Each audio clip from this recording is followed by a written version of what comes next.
And now, ladies and gentlemen, from the heart of the Inland Empire, right here in sunny Southern California, it's Robert Cardoza Live, where we talk about politics, money, and you. This is the intersection of business and politics. And now here's your host, Robert Cardoza. And welcome aboard. I am Robert Cardoza. You're listening to Robert Cardoza Live on the street at the intersection of business and politics. Well, you know, unfortunately, last Friday, I got injured, and had to do an archive show, but we're back live. I'm feeling better. We've got a fantastic show for you today. It's just don't go away. We've got a lot of stuff going on. On today's show, we're going to discuss what's in the news, new legislation, the IRS loses, and of course, we'll continue our new segment, The Rest of the Story. That's a tribute to the late, great Paul Harvey.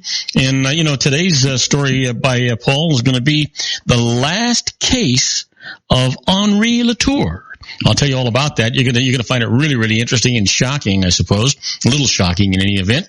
And then on our special segments, we'll be doing our simulcast with Jon Matthews and Joe Hakels, where we're talking about conservative politics. And then just after that, we're gonna be with our own John Hansen, that little old wine drinker. He'll be talking to us about food and wine and his culinary cruise to Alaska and Canada and all kinds. Who knows? He'll be talking about all kinds of stuff. But before we do that, I want you to know that at 3:01 p.m. Pacific time, get this. It's currently 104 degrees here in the heart of the Inland Empire in sunny Southern California. Well, it's on its way down to 70, and I can't wait till it starts going down that way. But somehow, I don't think we've reached our peak yet. So that's one of the things that's going on. Well, let's talk about the news. We've got 10 things that we've encapsulated here so we can talk to you about what's just current, and you know what to talk to your friends and your peers and your associates about. And then we'll get to a little bit more in-depth stuff. Here are the 10 things that you need to know for Monday, your daily look at late-breaking news, upcoming events, and the stories that are going to be talked about all day today and probably tomorrow, too, for that matter. First up at the top, well, Trump goes on a tear against media.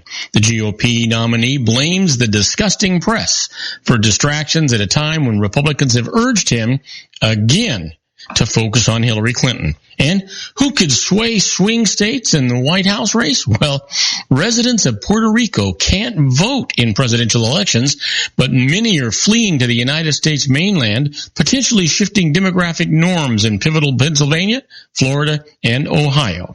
Well, what Boko Haram's new video suggests, according to it, some of the abducted Chibok schoolgirls are killed by Nigerian military airstrikes.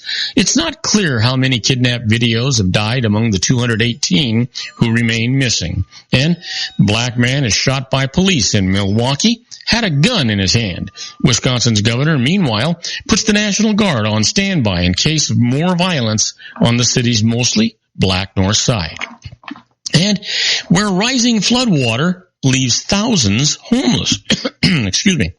Across southern Louisiana, residents scramble to get to safety as rivers and creeks burst their banks, swollen from days of heavy rain. Just seems to be a regular occurrence out in that neck of the woods. And yet we've got so many people that don't believe in global warming and the effects that it's having on weather. Maybe we can talk about that tomorrow with our own Sean Lefebvre and his Geared for Wellness Corner. And here's one for you. Iraqi Kurds advance near the Islamic State-held city. U.S.-backed Kurdish forces known as Peshmerga say that they have retaken 5 villages east of Mosul and aim to clear several more villages to increase pressure on the extremists. Well, Usain Bolt wins another gold in the Olympic 100. American Justin Gatlin finishes second, 100 seconds behind him. Andre DeGrassi of Canada wins the bronze. Well, Ryan Lochte and 3 other U.S. swimmers are robbed by armed men in Rio. Get this. While it is true that my teammates and I were the victims of a robbery early Sunday morning, what is most important is that we are safe and unharmed, Lochte says in a message posted on Instagram. Can you believe it? Well, here's one for you. Lululemon's CEO sees lots of room to grow. We went from playing defense to playing offense, and we are launching new things again, says Laurent Potvin. Well, finally, Adele says no to the Super Bowl performance offer.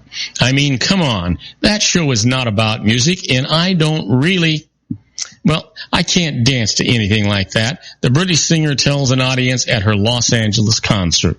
Well, go figure. Looks like that ain't going to happen, right? Yeah, in no way soon anyway. So let's talk about some more in-depth stories here in the news. Trump calls for extreme vetting of immigration applicants. Donald Trump called today for extreme ideological vetting of immigrants seeking admission to the United States, vowing to significantly overhaul the country's screening process and block those who sympathize with extremist groups or don't embrace American values. Those who do not believe in our Constitution or who support bigotry and hatred will not be admitted for immigration into our country. Trump said in a foreign policy address in Youngstown, Ohio, only those who we expect to flourish in our country and to embrace a tolerant American society should be issued visas. Trump's proposals were the latest version of a policy that began with his unprecedented call to temporarily bar foreign Muslims from entering the country, a religious test that was criticized across party lines as un-American. My guess is when we start our simulcast today with Jon Matthews, we'll probably be hearing some more about what's going on, in the Trump campaign. Well, Biden says Trump is thoroughly unqualified for the presidency.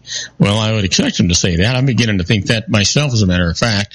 You know what? Here's the deal. Vice President Joe Biden assailed Donald Trump's ability to lead America at home and abroad today, branding him being indifferent to the needs of Americans in his first campaign appearance with Democratic nominee Hillary Clinton.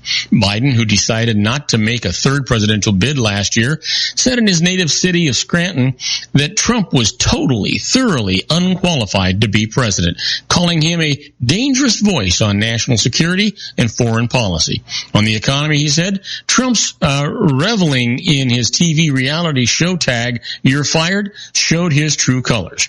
He's trying to tell us that he cares about the middleman or the middle class. Give me a break. It's such a bunch of malarkey. Biden told a crowd of about 3,000 people at Riverfront Sports, adding he doesn't have a clue. Wow. Can you believe that? I can tell you that Pennsylvania has not supported a Republican in a presidential election since 1988, but is among the most contested battleground states between Clinton and Trump, who are both vying for white working class voters in Pennsylvania.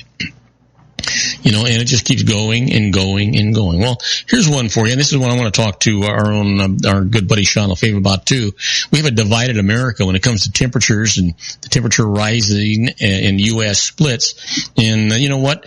Here's the deal. Temperatures are rising in America along with the temperatures as well. 2 decades ago, the issue of climate change wasn't as contentious. The leading U.S. Senate proponent of taking action on global warming was Republican John McCain. George W. Bush wasn't as zealous as the issue on the issue as his Democratic opponent for president in the year 2000. Al Gore, but he too talked of regulating carbon dioxide. Then the Earth got even hotter, repeatedly breaking temperature records. But instead of drawing closer together, politicians polarized. Well, you know what? This is actually part of a divided America story that was in the Associated Press's ongoing exploration, and there's a lot more to it. If you want to know more about it, just look up the Associated Press, and it's going to all be right there. But basically, it comes down to more people believe in global warming than don't believe in it, but we have a divided America, all about that. Now, we're going to take a short break. When we come back, we're going to talk about Islam for Dummies. The Islamic State recruits have a poor grasp on faith, and I'll tell you all about that right after these brief messages. Don't go away. We've got a lot of great show for you.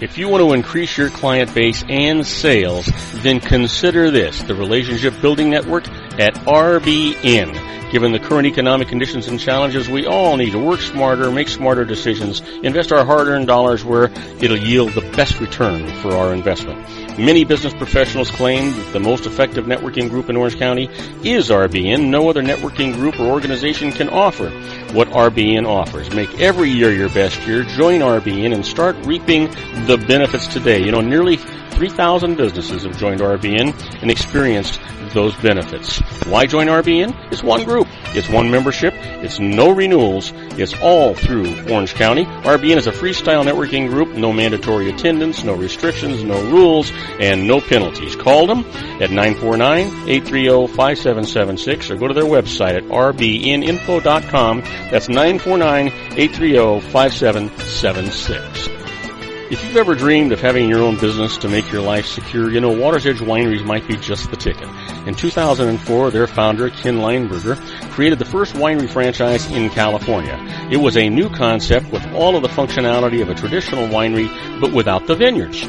They purchased high-quality grape must from one of the largest winemaking companies in the world. Then they craft each wine carefully and bottle it right at their location. The winery was built to satisfy consumer demand for wine by the bottle and by the glass, but still kept the element of allowing customers to bottle their own custom vintage. Now, they're opening urban wineries across the United States under the brand Water's Edge Wineries. If you've ever dreamed of owning your own winery, it may be in reach right now through Water's Edge Wineries. Just give them a call at 909-468-9463, extension 700. That's Water's Edge Wineries, 909-468-9463. Have you ever found yourself caught between a rock and a hard place? The law offices of Blomberg, Benson, and Garrett might be just the answer for you. The attorneys of Blomberg, Benson, and Garrett have been serving the Inland Empire since 1989. They're dedicated to the aggressive litigation of civil, criminal, and real estate matters. Over the years, they have recovered tens of millions of dollars for their clients. The firm's practice specializes in litigation of personal injury, accident, slip and fall, real estate, and criminal law cases. The firm provides clients with the care, accuracy, and dedication of experienced attorneys. Blomberg, Benson, and Garrett is located at 10300 4th Street, Suite 150 in Rancho Cucamonga, California. They've been providing the Inland Empire residents with outstanding legal services for over 25 years. They look forward to providing you with aggressive legal representation. Call them at 909-945-5000, where you can talk to a person, not a machine. That's 909-945-5000, the law offices of Blomberg, Benson, and Garrett. And now let's get back to our show where we talk about politics, money, and you. And I am Robert Cardoza. You're listening to Robert Cardoza live on the street at the intersection of business and politics. We're at 4:03 p.m. Pacific. I'm sorry, 4:13 p.m. Pacific time. It's currently 104 degrees here in the heart of the Inland Empire in sunny Southern California, and it's still rising before it goes down. It's on its way down. It's going to go on its way down to 70 degrees. But right now we're talking about the news, and you know what? We got something called Islam for Dummies. It's the Islamic State recruits have a poor grasp of faith. Yeah, you can bet that, all right.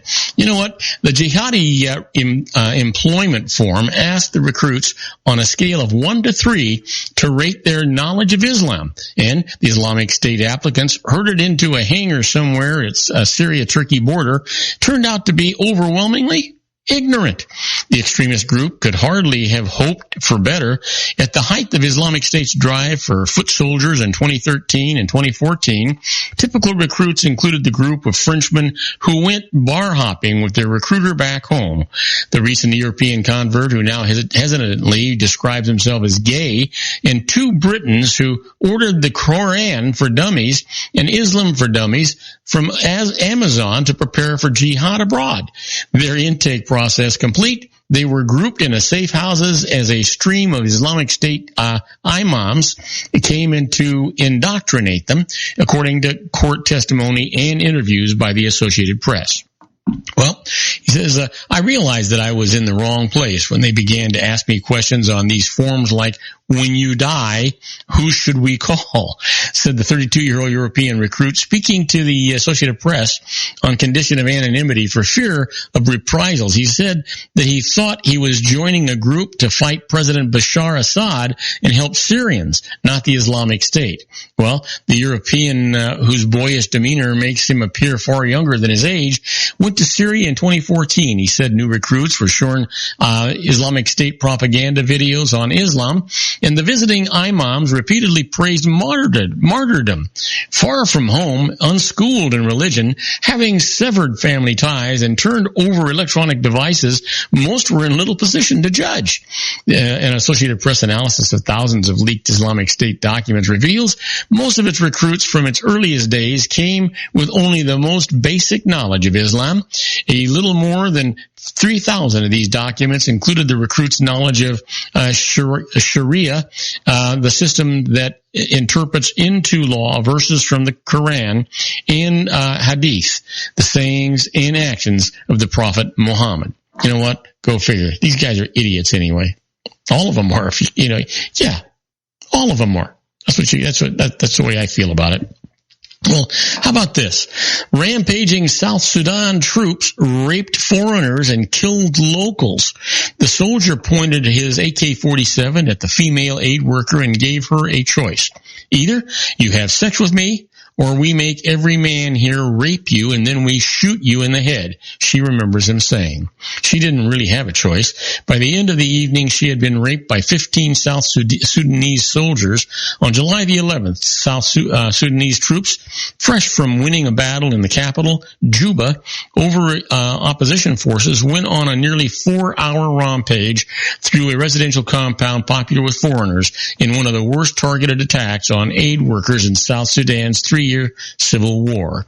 They shot dead a local journalist while forcing the foreigners to watch raped several foreign women, singled out Americans, beat and robbed people, and carried out mock executions, several witnesses told the Associated Press. For hours throughout the assault, the UN peacekeeping force stationed less than a mile away refused to respond to desperate calls for help. Neither did embassies, including the U.S. Embassy. Man, can you believe that? I mean, how much sicker can it get? I just don't know. But this is certainly not the kind of a world that I grew up in, and it's certainly not the kind of a world I want my grandchildren to grow up in. We got to fix it. Well, police chief was surprised by violence after a fatal shooting. Following a night of violence that left half a dozen businesses in flames, the Milwaukee police chief expressed surprise at the level of unrest and erupted after the fatal shooting of a black man by a black officer. This was, quite frankly, unanticipated, Chief Edward Flynn said today, 2 days after the worst of the violence hit the Sherman Park neighborhood on the city's economically depressed and largely black north side. The chief's statement raised questions about whether authorities could have taken steps to curb the rioting. It was a question that both Flynn and North Side residents rejected. I think it's an error in narrative to assume that because police shot someone that was shooting will be controversial, so let's have a riot. Flynn told a news conference, there's a lot going on in the neighborhood. There's a lot that's been going on for years and years. Cecil Brewer, 67, who owns an apartment house directly across from the intersection where protesters burned a gas station on Saturday night and hurled rocks at the police on Sunday night, said the rioting was all but inevitable. Yeah, well, you know what? That's just kind of the way they say things. It's all but inevitable. I guess that makes it all right, huh? I don't think so. Well, let's leave it on a better note. The latest, a Cuban heavyweight, Lopez has a third Greco-Roman gold. The latest on the 2016 Summer Olympics in Rio de Janeiro.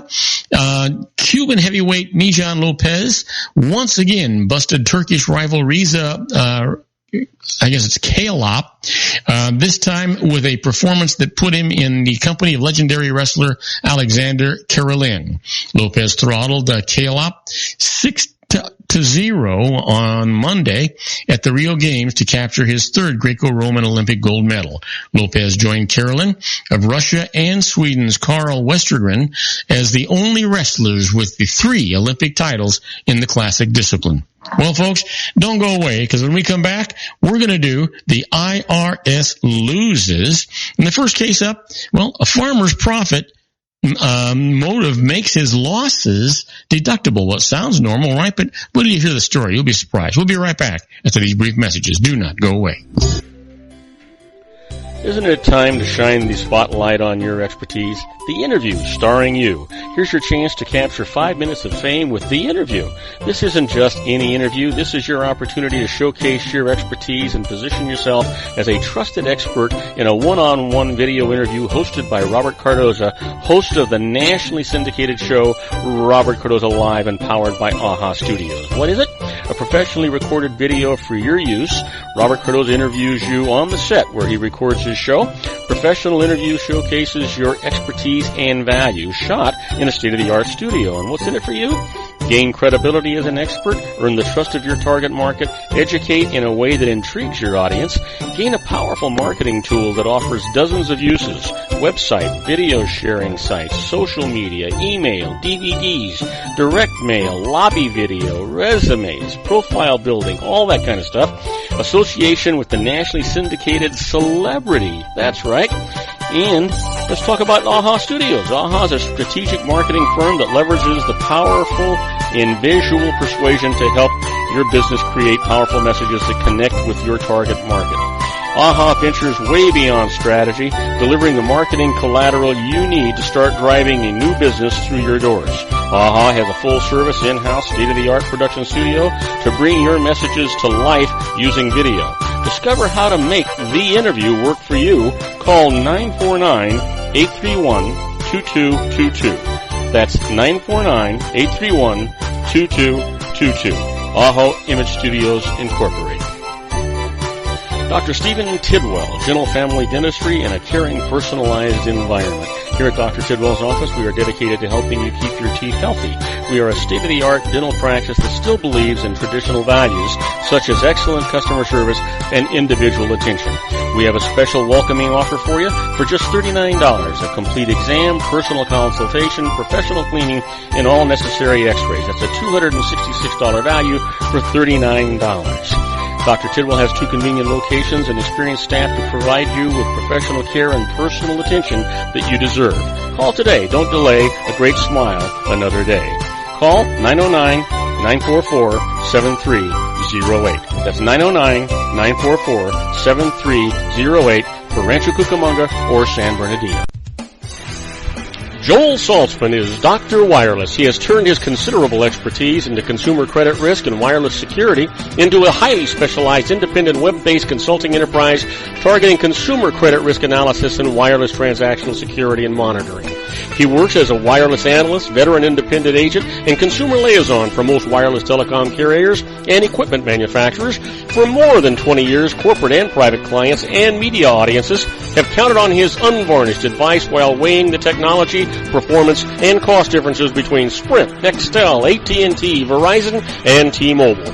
Joel specializes in setting up mobile wireless hotspots to be used for disaster preparedness, business continuity, and mobile wireless merchant processing solutions. Call Dr. Wireless at 310-400-4900 or go to his webpage at drwireless.com. Again, call 310-400-4900 or his webpage at drwireless.com. You'll be glad you did. And now, back to our show. And I am Robert Cardoza. You're listening to Robert Cardoza Live on the street at the intersection of business and politics. We're at 3:23 p.m. Pacific time. The weather's changing. It's spanning a little bit. It's currently 105 degrees here in the heart of the Inland Empire in sunny Southern California. It looks like the low is expanding a little bit too. It's going to go down to 69 degrees by the end of the evening. I can't hardly wait for that to happen. But right now, let's talk about your favorite subject, my favorite subject, the IRS Loses. The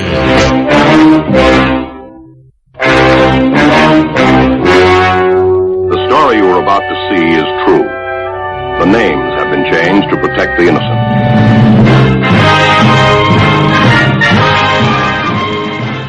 Oh yeah, you know what? These stories, they actually bring a smile to my face. Hopefully they bring a smile to your face too. Nobody ever wants to hear about the IRS winning. That's for darn sure. So let's get it. I've got 3 cases for you here today. The first one that the IRS lost was a farmer's profit motive makes losses deductible. Now, you would think that sounds kind of normal to me, but listen to this. Benny Mullins was a successful business owner and grew up on a farm and wanted to return to owning one. He bought a cattle farm, and after semi-retiring, lived and worked on that farm. Now, the farm incurred steady losses. The IRS said that these losses showed that it was not being run for a profit, but to shelter income that Mullins still received from his business, and disallowed his loss deduction. So he went to court for some justice, and this is what happened. The judge said that Mullins worked 50 hours a week on the farm, moved to a primitive home located on it to be there to work, consulted with experts, and repeatedly changed farming strategies to improve profitability. All this indicated that he did have a profit motive, so his losses were absolutely deductible. Yeah, that's the way it ought to be. Here's another one the IRS lost. President in name only is not liable for a company's unpaid taxes. Wait till you hear this one. You know what? Ellen Marino was the president of a lending company founded by her son. But the business was run by her live-in companion, who was ineligible under state law to be an officer of the company because of his past credit problems. And any tasks that Ellen performed for the company, she did under his direction. Now, when the company fell behind on his payroll taxes, the IRS contacted her and she informed her companion.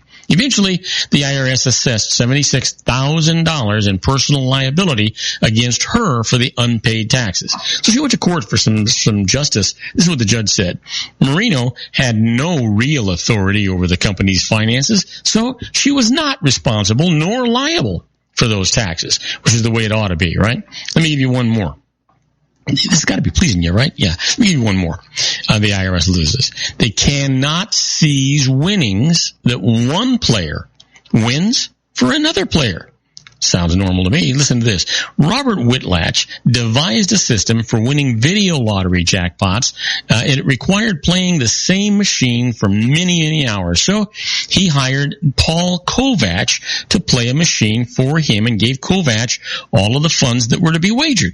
When Kovach hit a jackpot, Whitlatch claimed it, but both the casino and the IRS said it was payable to Kovach, the actual player.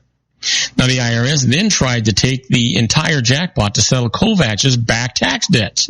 So he went to court, just what the judge said. Neither the state gaming law nor the casinos' published rules barred one person from playing for another. So the winnings are Whitlatch's, who also collects interest from the IRS for his delay in collecting them.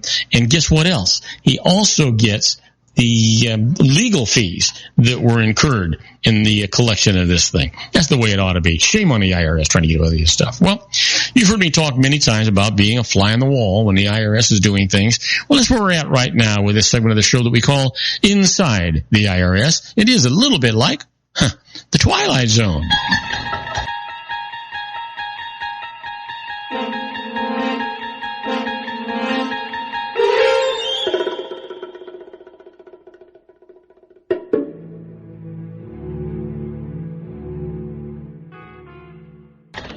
Now, these are not tax court cases, but these are things that the IRS does. They set the precedents. They're public knowledge, most of them, and basically it's things that you want to know, and because it can prepare you one way or another, and it will help you prepare your own cases as well. But here's the deal: you ever think about what happened going to jail for a tax crime, even if you reported all of your income? Can you imagine that? Well, you know what? When the IRS can't prove that you failed to report all of your income, it may still be able to prove that you committed tax crime. So here's an alert for you. Small business owners have a tendency to hire employees off the books to save payroll taxes, avoid union assessments, and attract foreign aliens not permitted to work in this country. If the IRS decides to pursue a criminal case, it's going to claim that the small business owner willfully aided and abetted in the filing of false payroll tax returns. Now, another crime the IRS is going to attempt to charge is obstruction of justice. If the person being audited tells his or her friends and business associates what to say or not to say if they're contacted by IRS investigators. So, learn a lesson from that. There's a lot you can spend some time away from home in one of those federal resorts if you do this the wrong way. Matter of fact, just get an attorney. That's the best thing to do. Here's another case for you, and not really a case. There's another issue for you, and that is lawsuits against the largest accounting and law firms for faulty tax shelter advice. Still happening. Unhappy investors and tax shelters structured by some of the biggest and most prestigious accounting and law firms in the country have continued their lawsuits in state courts. Let's see here. Let's get rid of that. There we go. In state courts. So here's the deal. They're seeking recovery under favorable state law. So here's a little background for you. The big companies created very complex and exotic transactions designed to shelter income when the IRS began to audit these deals. They were shown to be complex, uneconomic shams that simply generated tax savings. Now, investors are seeking damages to breach of fiduciary duty, fraud, negligent misrepresentation, breach of contract, malpractice, and civil conspiracy. So, go figure. Now you kind of know what's going to happen with these guys. You know what? Just not a good idea to play games with the IRS. As much as we want to see them lose, as much as we tell stories about them and castigate them, they're really not all that dumb. They kind of know what's going on. They try to get away with stuff, no question about it. But they know pretty much what they're doing. They just try to get away with it, and that's the problem that's going on here. Now, do not go away, because when we come back from this short break, we're going to be with Jon Matthews and Joe Hakos in the Conservative Syndicate Corner. We're doing our bi-weekly simulcast with them, so we will be opening up a number of stations beyond our own. So we'll be right back after these brief messages. Do not go away. If you want to increase your client base and sales, then consider this, the Relationship Building Network at RBN. Given the current economic conditions and challenges, we all need to work smarter, make smarter decisions, invest our hard-earned dollars where it'll yield the best return for our investment. Many business professionals claim that the most effective networking group in Orange County is RBN. No other networking group or organization can offer what RBN offers. Make every year your best year. Join RBN and start reaping the benefits today. Nearly 3,000 businesses have joined RBN and experienced those benefits. Why join RBN? It's one group. It's one membership. It's no renewals. It's all through Orange County. RBN is a freestyle networking group. No mandatory attendance, no restrictions, no rules, and no penalties. Call them at 949-830-5776 or go to their website at rbninfo.com. That's 949-830-5776. If you've ever dreamed of having your own business to make your life secure, Water's Edge Wineries might be just the ticket. In 2004, their founder, Ken Leinberger, created the first winery franchise in California. It was a new concept with all of the functionality of a traditional winery, but without the vineyards. They purchased high-quality grape must from one of the largest winemaking companies in the world. Then they craft each wine carefully and bottle it right at their location. The winery was built to satisfy consumer demand for wine by the bottle and by the glass, but still kept the element of allowing customers to bottle their own custom vintage. Now, they're opening urban wineries across the United States under the brand Water's Edge Wineries. If you've ever dreamed of owning your own winery, it may be in reach right now through Water's Edge Wineries. Just give them a call at 909-468-9463, extension 700. That's Water's Edge Wineries, 909-468-9463. Have you ever found yourself caught between a rock and a hard place? The law offices of Blomberg, Benson, and Garrett might be just the answer for you. The attorneys of Blomberg, Benson, and Garrett have been serving the Inland Empire since 1989. They're dedicated to the aggressive litigation of civil, criminal, and real estate matters. Over the years, they have recovered tens of millions of dollars for their clients. The firm's practice specializes in litigation of personal injury, accident, slip and fall, real estate, and criminal law cases. The firm provides clients with the care, accuracy, and dedication of experienced attorneys. Blomberg, Benson, and Garrett is located at 10300 4th Street, Suite 150 in Rancho Cucamonga, California. They've been providing the Inland Empire residents with outstanding legal services for over 25 years. They look forward to providing you with aggressive legal representation. Call them at 909-945-5000, where you can talk to a person, not a machine. That's 909-945-5000, the law offices of Blomberg, Benson, and Garrett. And now let's get back to our show where we talk about politics, money, and you.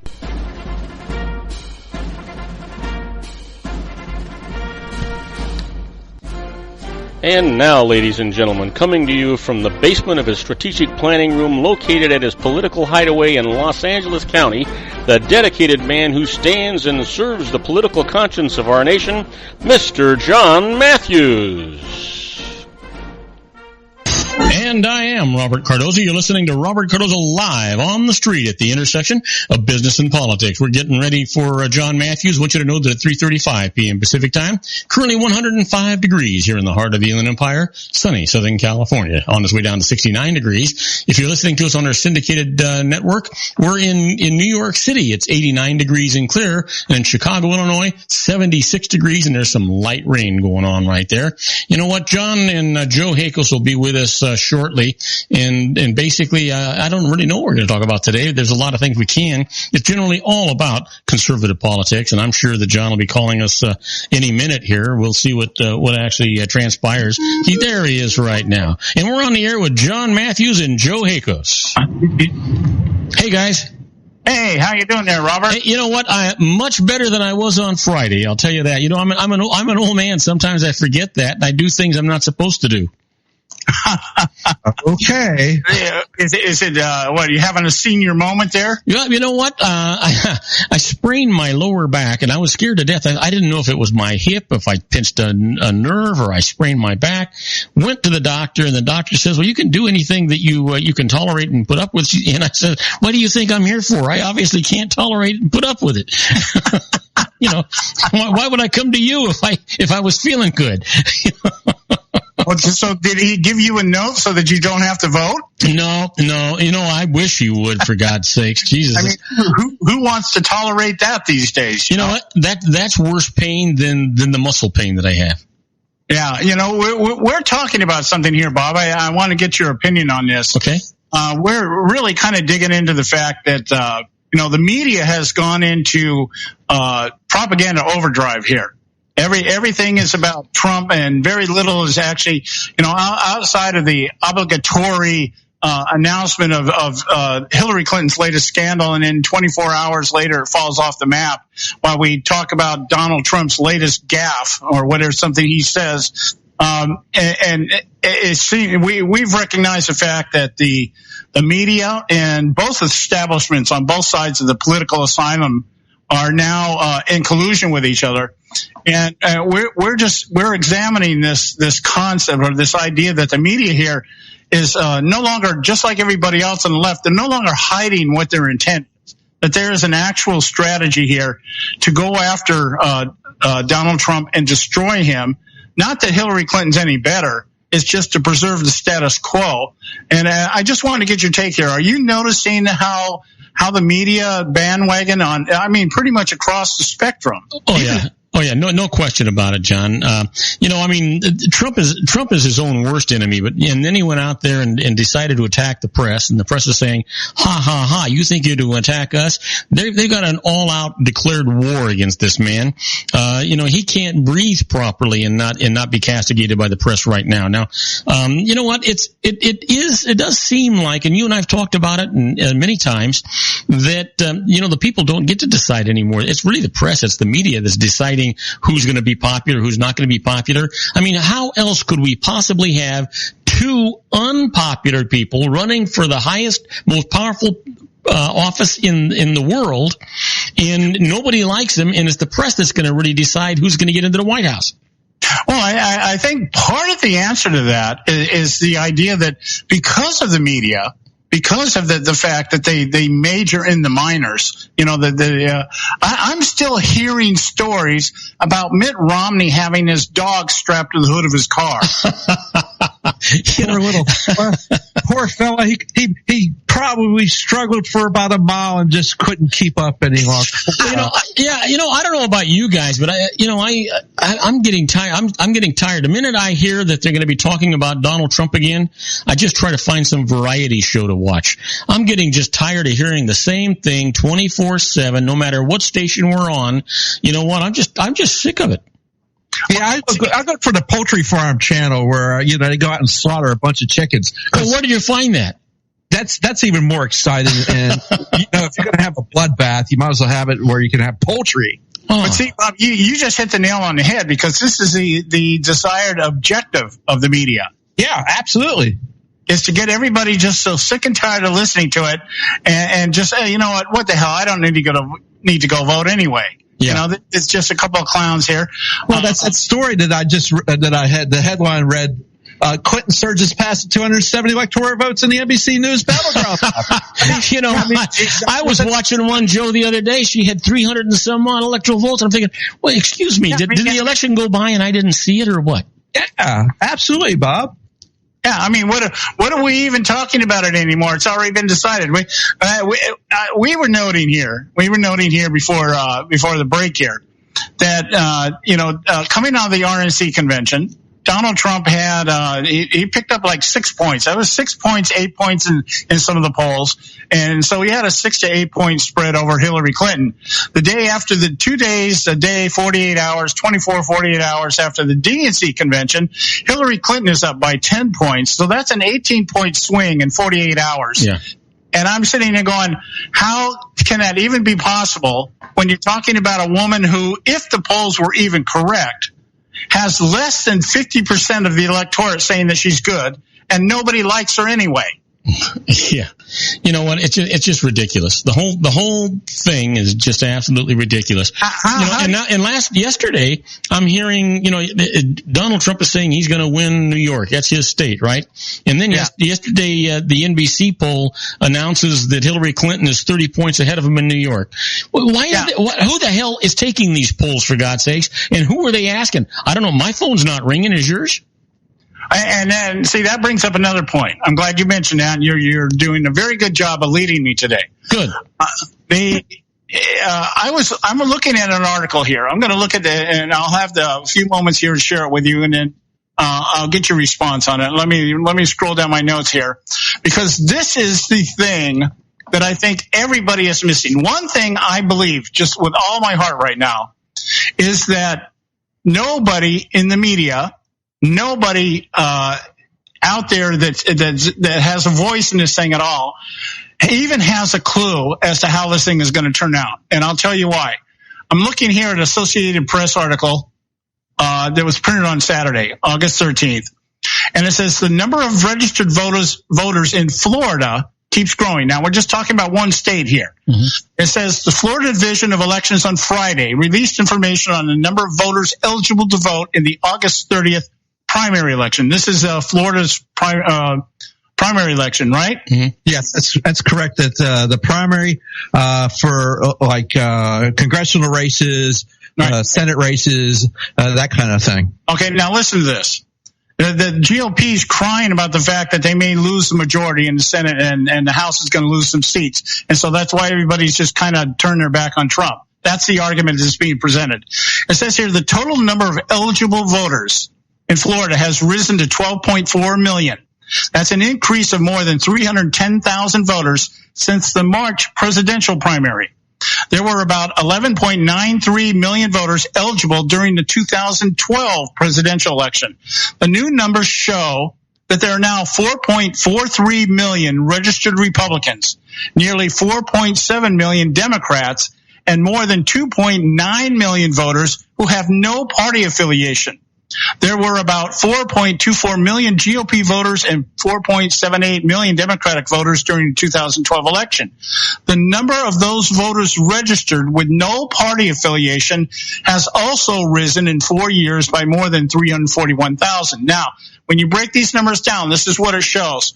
The Republicans have picked up almost 2 million registered voters, and the non-affiliated voters have grown astronomically, whereas the Democrat people have barely budged.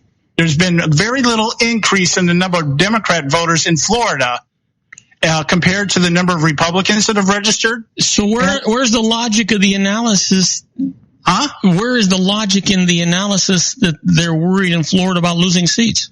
There's no logic in it. They just wanted disenfranchise people and make them so they don't go out and vote. Yeah.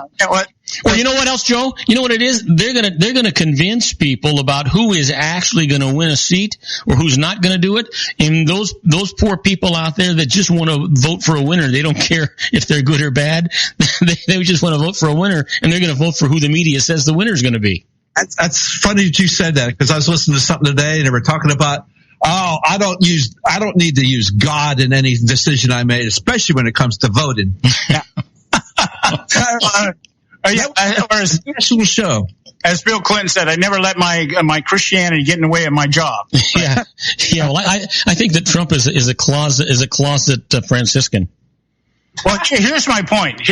When we talk, what we've shown, what this indicates is we've had an increase in the number of registered Republicans. We've had a massive increase in the number of non-affiliated voters, and virtually no increase in the number of Democrats registering in Florida. Now, I'm only looking at one state, but I'm saying if we were to project this out there and say, okay, let's say something like this is going on in every state, then what we have here is we have a massive number of increases in non-affiliated voters. Yeah, but John, what you're not saying is those are defectors from the Democratic Party, because if the Republican Party continues to grow and the non-affiliated voters continue to grow and the Democratic Party continues to decrease, they are now defecting over to independency because they don't want to vote for Hillary. Yeah, now that's a good point. That's exactly where I was leading to. And when we come back, I want to take it just a step further here. And if we use these numbers and we're able to project something in terms of how these numbers are affecting the polls that the media keeps trying to tell us is telling us that Hillary's winning, because there's a point there. We got to go to a quick break. We'll be right back with Jon Matthews and Joe Hakos on our simulcast after these brief messages. Isn't it time to shine the spotlight on your expertise? The Interview, starring you. Here's your chance to capture 5 minutes of fame with The Interview. This isn't just any interview. This is your opportunity to showcase your expertise and position yourself as a trusted expert in a one-on-one video interview hosted by Robert Cardoza, host of the nationally syndicated show Robert Cardoza Live and powered by AHA Studios. What is it? A professionally recorded video for your use. Robert Cardoza interviews you on the set where he records his show. Professional interview showcases your expertise and value, shot in a state-of-the-art studio. And what's in it for you?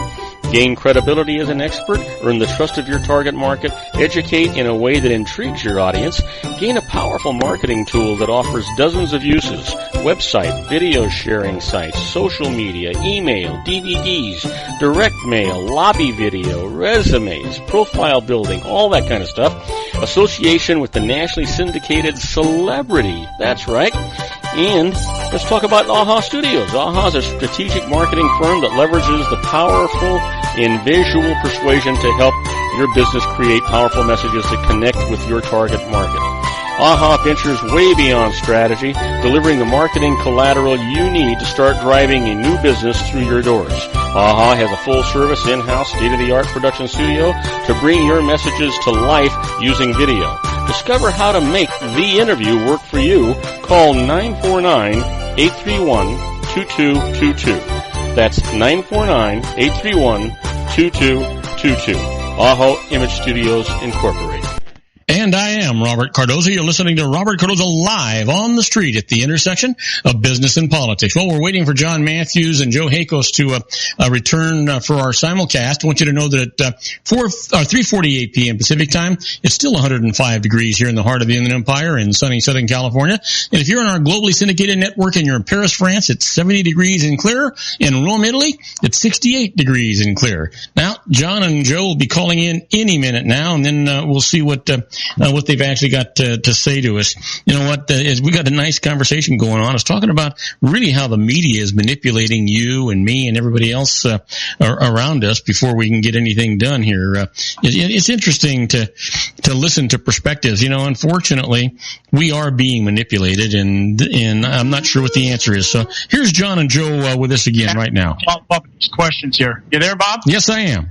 Okay, we gave these numbers here, Florida. What's going on down here in Florida, and what it indicates is that there's a number of people much larger coming into the registration rules, not so much from the Democrat and Republican Party, whether they're defecting or whatever, but the number of non-affiliated voters is growing. And I think that's pretty, probably pretty standard across the board, or Donald Trump would not have been elected. He would not have won the nomination for the Republican Party. Now, if we take that and we just say, let's just speculate for a moment and project. And what my theory here is that these poll numbers that are being put out there right now, they may be accurate. They may be accurate. But when you consider the numbers, we talk about polls. We talk about if there is a poll looking at adults, or is a poll looking at likely voters, or is a poll looking at registered voters, and that really determines the honesty or the integrity of the poll when we, if we really look at it honestly. But and I think what's happening here, because in the 2012 election, everybody got it wrong. Okay, no, everybody thought Mitt Romney was going to just march over Obama and it was going to be all over, and it didn't happen. Now, here's my thing. Everybody's still using the template of elections past, and they're using old roll numbers. How do these people get called in polls? They're people that have joined a mailing list for the party, or have sent donations to a party or whatever, and you mix them all together and you pull out and you say, okay, we call this many Democrats, this many Republicans, however you want to skew that, okay? But nobody's talking to the new people. Nobody's polling these non-affiliated voters. And if that's the case, I have a tendency to believe that most of those people are going to fall in the Trump camp. Yeah, and that's the point that I was making earlier too, John, except I was analyzing it a little bit different. But I think the end result is we're coming into the same conclusion. But I do honestly believe that there are a lot of Democrats out there that are really ticked off about the fact that Hillary's getting away with all this illegal stuff, just doing whatever the heck she wants to do, the email stuff, the conflict between their foundation and the Secretary of State. People are fed up with that kind of crap. And I think that what you're seeing is some dissension in the Democratic Party, which is why you see a reduction in Democrat registrations. You're seeing an increase in Republican or conservative registrations, and then you're seeing a larger increase in those independents or non-affiliated registrations, because they got to be coming from somewhere, John. I think they're coming from those Democrats.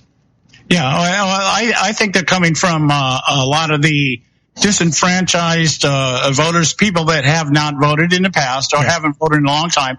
But I would only argue that a lot of these non-affiliated voters are probably just going to Bernie Sanders people. Oh, that could be too. Absolutely. You know what? I didn't give that any thought, and you're absolutely right, because you need to enter into there too. You're absolutely right. Yeah, I'm just saying, there were a lot of people. There's a lot of people at the Democratic convention. It was very obvious. They had a lot of Bernie Sanders people actually walk out of the convention. They're like, we're not voting for Hillary no matter what. Yeah. Okay.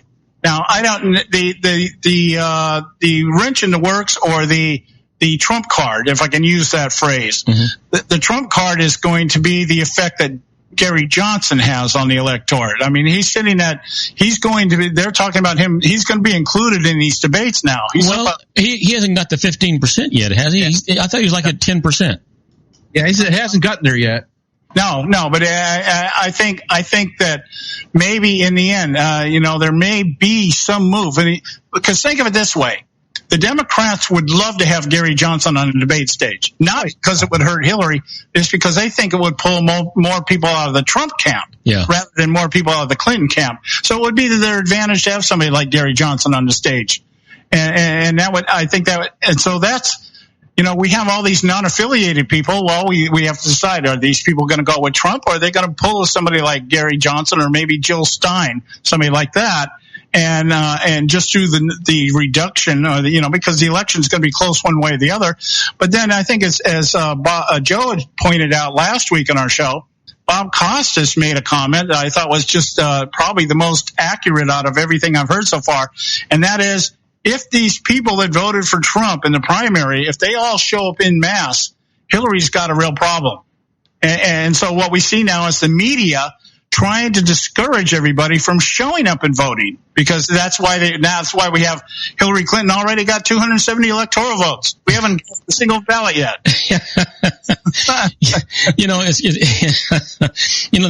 It just incenses me the way we're being manipulated, and the fact that so many citizens of this country, and non-citizens for that matter, are so easily malleable, so easily to be bent and convinced about what's going on. And the media is trying to convince everybody that Hillary's already got all of the electoral votes that she needs to get into the White House. Everybody's going to say, well, why bother? I won't go to the polls. You hit the nail on the head with that, John.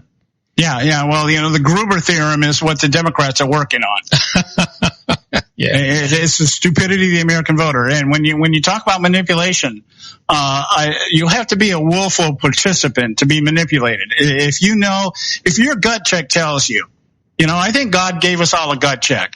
And if your gut check says something ain't right, and that's where you leave it. Well, something ain't right. And so I'm going to do what I normally would do, or I'm not going to do anything at all. Yeah, then you're being manipulated. But if you're not, if your gut check and you follow your gut check, hey, maybe I ought to take a moment here and find out what the hell's going on. Yeah. Yeah. Yeah. What's going on? Well, Rumpelstiltskin, welcome to Wake Up Time. It's the Wizard of Oz. He's right behind the curtains. I was thinking the other day over the weekend, I was thinking of have you ever seen Jesus Christ Superstar? Yes. Okay, there's a scene in there where the disciples are talking to Jesus, and the song is, "What's the buzz? Tell me what's happening." Yeah. Yeah. And I'm kind of thinking maybe that's if I was campaigning right now, that would be my theme song. I'd be out there, hey, what's the buzz? Tell me what's happening. Yeah, you know what? I'm just kind of wondering if we're going to wake up on January the 20th with a pull-up bureau. Well, we had czars in this last administration here. Yeah.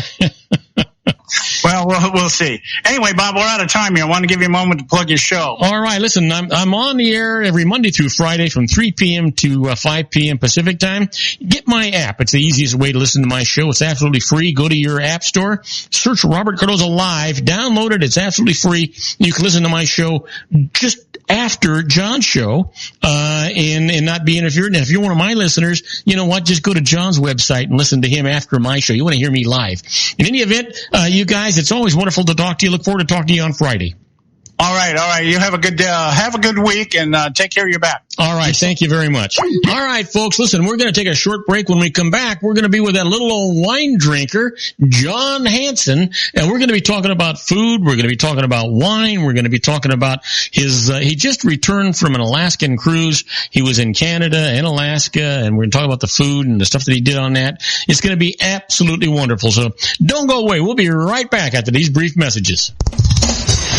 If you want to increase your client base and sales, then consider this, the Relationship Building Network at RBN. Given the current economic conditions and challenges, we all need to work smarter, make smarter decisions, invest our hard-earned dollars where it'll yield the best return for our investment. Many business professionals claim that the most effective networking group in Orange County is RBN. No other networking group or organization can offer what RBN offers. Make every year your best year. Join RBN and start reaping the benefits today. Nearly 3,000 businesses have joined RBN and experienced those benefits. Why join RBN? It's one group. It's one membership. It's no renewals. It's all through Orange County. RBN is a freestyle networking group. No mandatory attendance, no restrictions, no rules, and no penalties. Call them at 949-830-5776 or go to their website at rbninfo.com. That's 949-830-5776. If you've ever dreamed of having your own business to make your life secure, Water's Edge Wineries might be just the ticket.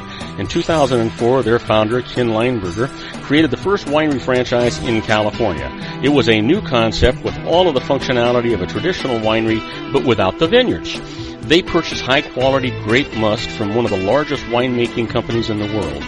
Then they craft each wine carefully and bottle it right at their location. The winery was built to satisfy consumer demand for wine by the bottle and by the glass, but still kept the element of allowing customers to bottle their own custom vintage.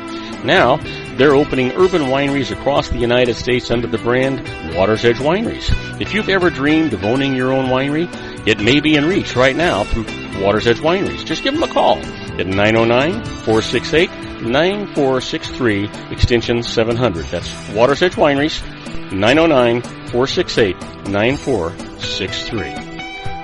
Have you ever found yourself caught between a rock and a hard place? The law offices of Blomberg, Benson, and Garrett might be just the answer for you.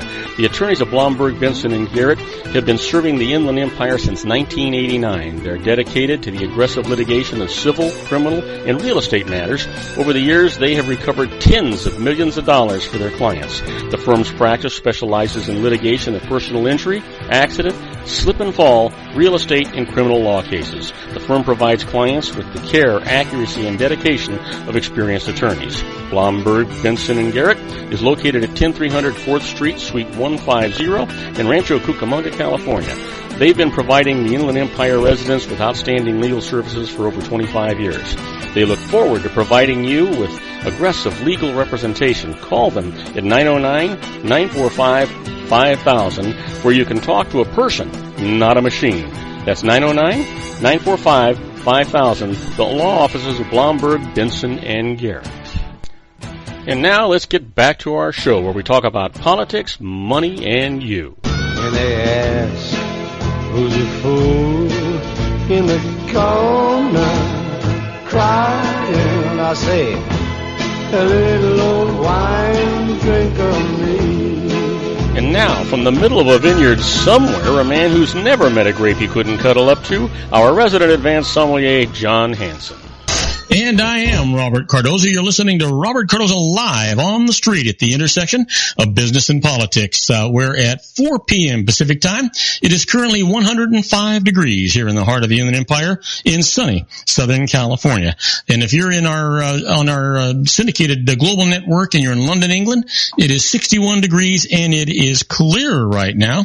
And if you are in Vienna, Austria, it's also 61 degrees and clear. Well, we're waiting for my good buddy Jon Hansen, and he should have already called in.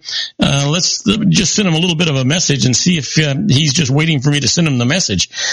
Generally, he's pretty good about calling in on time, so we'll see what the heck happens. Jon just got back from a nice vacation, so we'll see what's going on with him. You know, I may have to wind up calling him for Pete's sake. I'm not sure what's the hang up is. I'm anxious though. You know, he went on his cruise, he did all this stuff. And I'm not just, don't know. It's certainly not like him not to call in when he's supposed to. He's a minute late now. And so we'll see. Maybe what I ought to do is try and give him a call and see what the heck is happening here. Let me try this real quick. Keep talking, Bob. Let's see. And let's try this again. There it is, and we're going to give him a call and see if he is there to take the call. And it should be ringing any second. And there it goes. And let's see if he picks up on this.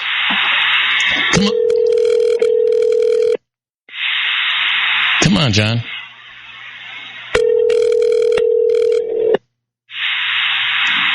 Well, it doesn't look like...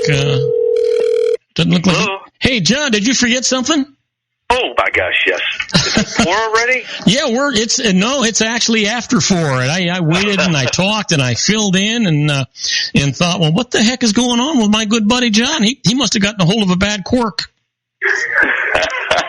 No, I was trying to catch up on some work and stuff like that, and I set my alarm and it didn't go off. Oh, damn it. Darn it. Well, that's okay. I'm glad we got you on the phone anyhow. So that's okay. That's a good thing. I was telling people that you just came back from a magnificent cruise. You did an Alaskan cruise, and you also were in Canada for a while. Why don't you tell us a little bit about your culinary experiences and the cruise experiences that you had? Well, I tell you, the past 2 weeks, Bob, I have just been on an incredible vacation. It's the first time we went to Alaska. And I tell you, we spent 3.5 days in Vancouver. And my gosh, probably the best restaurants I've ever been in. It was incredible. But I tell you, one thing we maybe should talk about before we get into the cruises is the incredible dining experience I had Saturday night. Oh, really? Now, you go to a good restaurant Saturday night? Yes, there's a lovely place called Casa Cardoza. Yeah, you know what? It turned out it was a wonderful, wonderful evening. Of course, the evenings go by really quickly when you've got great company to share it with.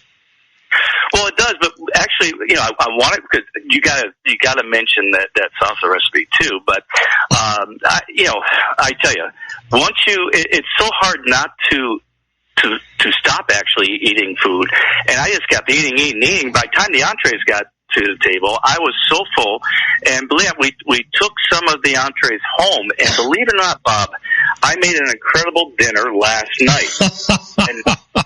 And what I did, it's funny, I do want to go over it. We started off, actually, and I wanted to mention this, too, because we've had our good friend Chris on the phone. He talked to us about New Zealand, and he did such a great job.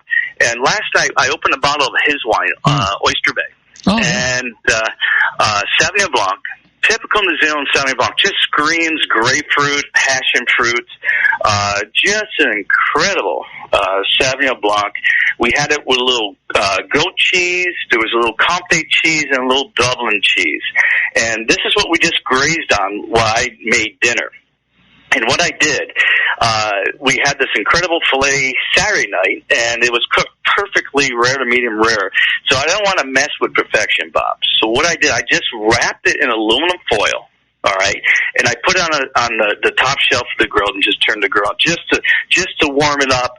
And when it was done, it came out because I put it on the side afterwards, and it stays warm in the aluminum foil. And by the time I was ready to enjoy it, it was about mid-rare to medium and just perfect. And we took home a little of that risotto you made the other evening as well. What I did, I actually sautéed some porcini mushrooms with a little butter, truffle oil, a little salt and pepper, and I added that to the risotto, a little more truffle oil, little green tips of asparagus, and just let that simmer a little bit. What I did with the rest of the mushrooms, I added just a touch of Worcestershire, a little dabble of Dijon mustard. Hey, John, you're making me hungry, man. That's my job, Bob. A little red wine, and just a touch of cream, and made just nice little mushroom topping with that. And I put that over the fillets we had left over. I also did the little sugar snap peas, and they come sugar because they snap.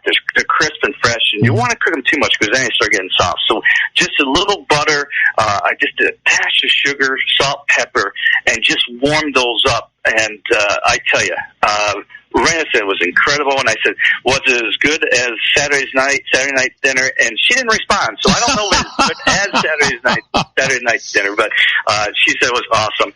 And we had a bottle of the Quantum from Behringer. And since we did the Sauvignon Blanc first, we didn't get through the whole bottle.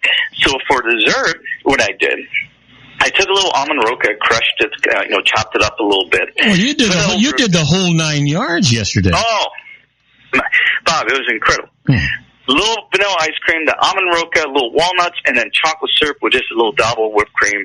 And we finished the bottle off of the Behringer Quantum. And then afterwards, I had a little ice ball with a little 30-year-old Glenglashey Scotch, watched a little TV, and I was done for the night. I went to bed after that. It was perfect evening on leftovers, Bob. It was incredible. But we have a ritual when you and I get together, especially when we dine at the Casa Cordova. We always start off with a little Bellini.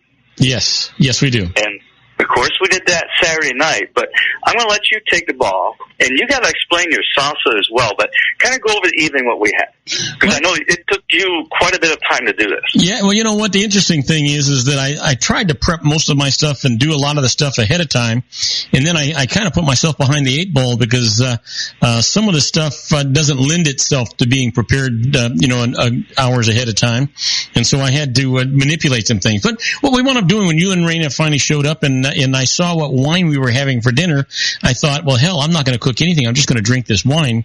John and Raina brought over a bottle of Terra Roja, just absolutely magnificent wine. Anyway, while that was opening up and breathing, and John decanted it, we had some Bellinis. Now the Bellinis are really, really easy to make. We wound up killing a couple of bottles of that. I was a little surprised because I thought we were going to have just to have a Bellini just for the sake of us continuing our tradition, and then going to something a little more substantial. That didn't happen. But then we had some chips and salsa, and I pride myself. I have this recipe for this salsa that I have developed, and I like it. You got to kind of be a little careful, or it can be too hot. But generally, it's a mild, tasty salsa, and so that's what we started off with, this salsa. And for those of you that want the recipe, you know what? It's really quite simple. And what you wind up doing is you get a 48-ounce can. Whole tomato peeled in the juice. You wind up getting this Rotel tomato with green chilies, two cans of that. And then you wind up getting a jalapeno pepper, and you don't take the seeds or anything out. You just chop that up. You get a small onion, and you chop that up. And by the way, all of this is going into a food processor because you want to get the thing.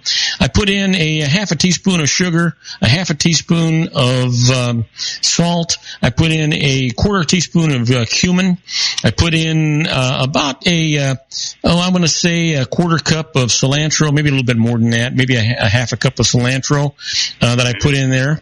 Then I put the juice of 2 limes. I put in there. I'm thinking I'm going by memory, so I think that's pretty much what's in that thing. Oh yeah, that's it. And then you put that into a food processor to get the texture that you want to get. You have to put it in the refrigerator for about 3 hours to get all those flavors to meld and everything. And then it makes a wonderful salsa. One of as good as any that I've ever had. And you can control the heat on it, but I don't take the ribs or the seeds out of the jalapeno. I just chop it all up really nice, and one jalapeno generally gives you just enough spice that nice tender ladies can handle it. Although, John, you did get, I don't know what happened. You must have gotten one really hot spot because you almost choked on one of them. It's funny, and I was telling you the story every time that when Ray and I go out to enjoy like Mexican food or something that has a spice to it. Mm-hmm. I really enjoy spice. Even sushi. I make my little wasabi blend there with a little soy sauce, and I usually take 90% of the wasabi. I do like a little spice. Yeah. And I tell you, I was actually talking when I shouldn't have been talking, and I got a nice little chili something in my throat, and it stuck there. I couldn't get it out. Well, wine cures everything, Bob. Wine cures everything. Yes, it does. It's funny because when we do dine, the food runner will bring the food out and look at Raina and look at me and always give her the hot plate. And she cannot stand eat at all. We always have to switch the plates, but I don't know why. Yeah, but I was looking over at you because I was preparing the shrimp cocktail, and I thought, what the heck happened? This should be mild. But I think it was. Yeah. It was. I mean, it was perfect, actually, especially for Raina. As I say, I like it. I may have gone with another jalapeno or maybe put a habanero in there or something like that. Generally, John, generally, if it's just for me, I make it a little more spicy too because I like it. But exactly. Marlene is like Raina, and so you got to kind of control it. Anyway, I also fixed a shrimp cocktail for us to have as appetizers, and that kept us going. We just had a great conversation going while you were telling us about your cruise and showing us pictures and things, and then we all got up and had a very special salad that Marlene makes. But it's just wonderful. Yeah, she makes it with mandarin oranges and Granny Smith apples and pine nuts. Dried cranberries and candied pecans. and let's see, the lettuce. Crumbled blue cheese, and what the heck was it? The lettuce. I'm trying to think of the name of it. Romaine lettuce. Romaine lettuce. Yeah. And what was the actual dressing? You know what? I'm trying to think of what the name of that was. We actually we had a friend of ours many years ago got that for us, and I'm trying to think of what the name of it is, and I can't think of the name of it right now, but it just escapes me. And doggone it. When you're talking, I'll go find out the name of that thing. Anyway, so after we had the salad, I wanted to fix a nice appetizer. So, as you called it, we had a coquille Saint-Jacques without the shell. And I have to admit, though, that this is something that I stole from Andrew Sutton at the Napa Rose. We were there one night, and John was there with us, and Andrew Sutton, the executive chef at the Napa Rose, fixed these scallops and put them over a nice pureed potatoes, and put a nice sauce over the top. And man, I just thought it was fantastic. Marlene loved them, and so I thought, well, gee, I can kind of recreate that, and I recreated it the best I could. Not the same as Andrew's, but pretty doggone good. And so, it was amazing. Yes. It was amazing. Yeah, so we had nice big diver scallops, two over these pureed potatoes with a nice sauce over the top of those. And then after that, let's see, I think we went right to the main course after that, John. I think we had a filet Oscar. So I actually had to butcher the fillets myself. They were nice and thick, and I would like to say prepared perfectly for me. Anyway, if you're the chef, you get to eat it your way. Anybody else? This is not McDonald's. You can order it your way, but you're going to get it the way I cook it. So anyway.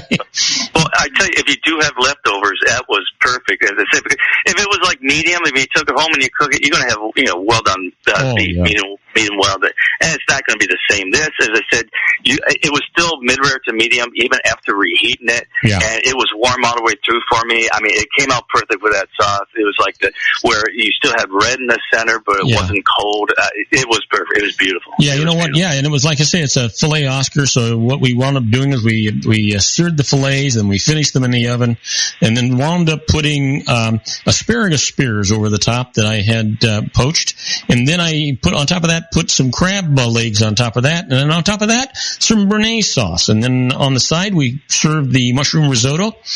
We had another vegetable just in case because Marlene's not a big risotto fan, and then after that for dessert we had creme brulee, and then after that we had some port, and that was the evening, and a lot of fantastic conversation.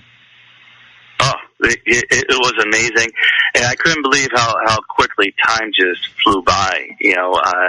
We went out, it cooled off, thank God. It wasn't 100, and I believe it was 104 in Rancho right now or so. So it was pleasant. I mean, it's just a little warm, but there was a nice, just calm breeze going through. So it was perfect where we had a little pork creme brulee and a little coffee to wake you up for a little ride home. Yeah, a little cappuccino.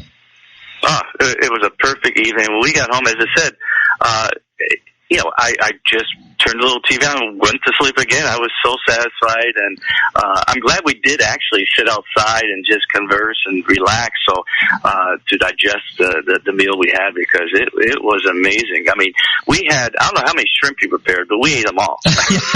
You know what? I had made something like 20 or 25 shrimp that I had boiled, and I'm thinking, well, he'll never eat all these things. They'll no way in hell are they going to eat all these things. There was none left when we got done. I think all the salsa was gone too. Yeah. So, I mean, I think I was pretty full after the shrimp and salsa, and then we had that scallop and the salad, and oh my God, when the entrees came, I did whatever I could. But I wanted to save just a little room for dessert, and I'm glad I did, because as I said, we had that incredible dining experience last night. Yeah. I just got a little creative, and I tried to match close to what we had on Saturday, but I don't think Raina thought it was as good as Saturday, but I did my best. Well, she loved the food that you had last night, but she loved the company that she had on Saturday. Oh, absolutely. It was fun. We got to do it more often.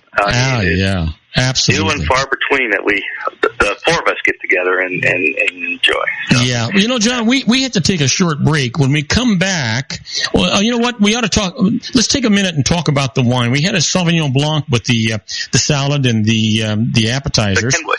Yes. Kenwood Sauvignon Blanc out of Sonoma County. And then we had the Terra Roja with the main course. The 2012. And as I said, 12, 13, 2 incredible years as well. But what's great about 12, you know, we haven't tried the 13 yet. It's very approachable now. You know, some years it's way too young. You need a couple more years just to lay it down.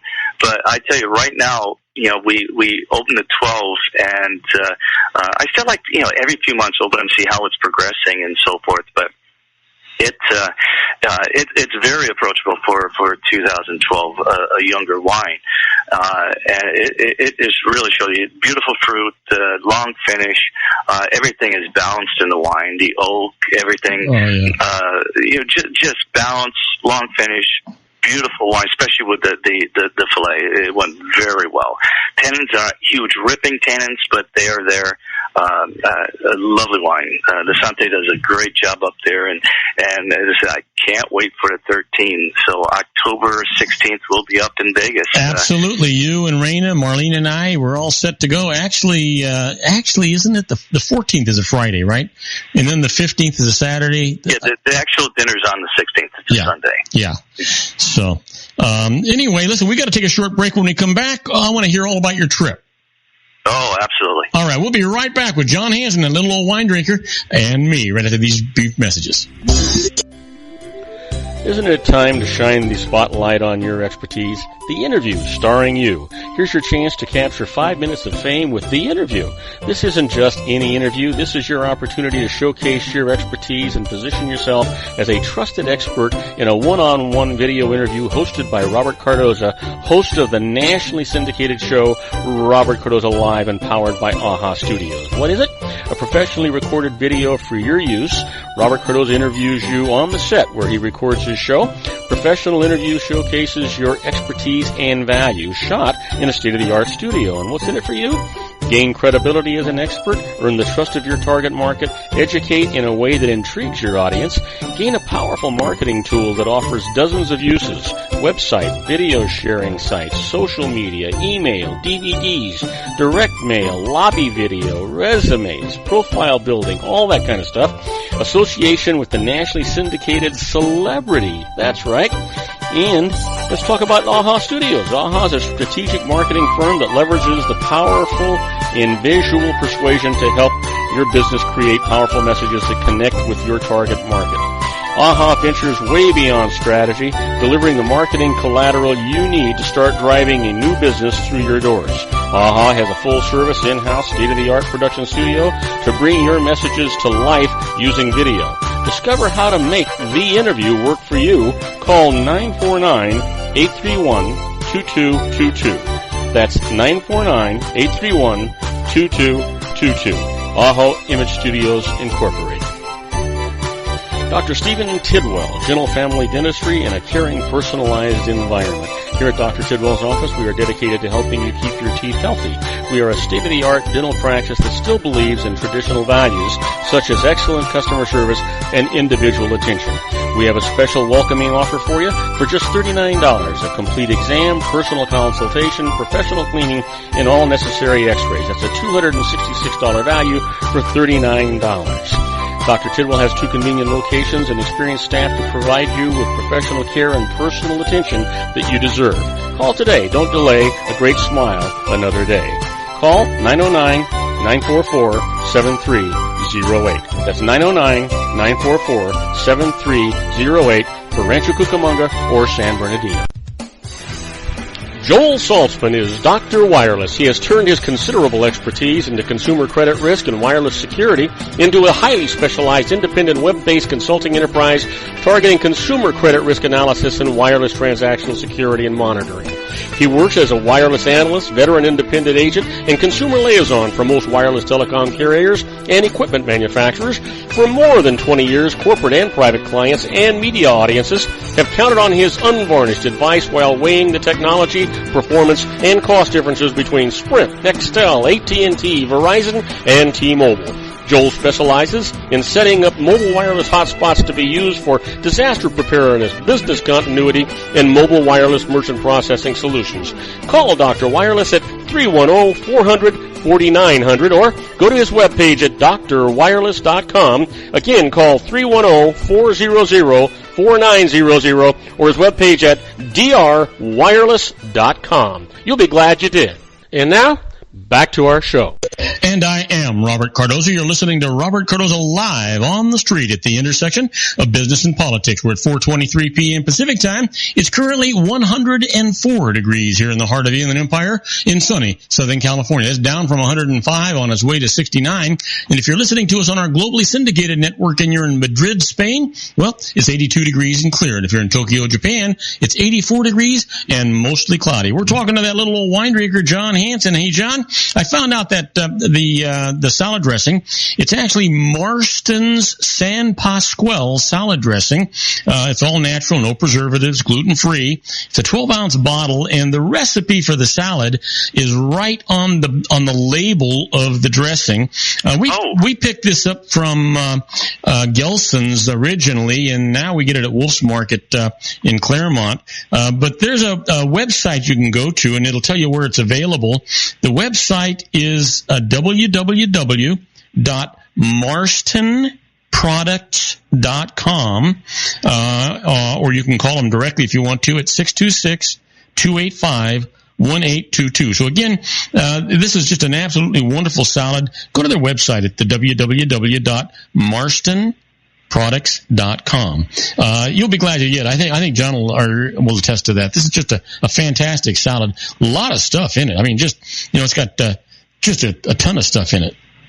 Well, Bob, I could have just enjoyed it without the lettuce.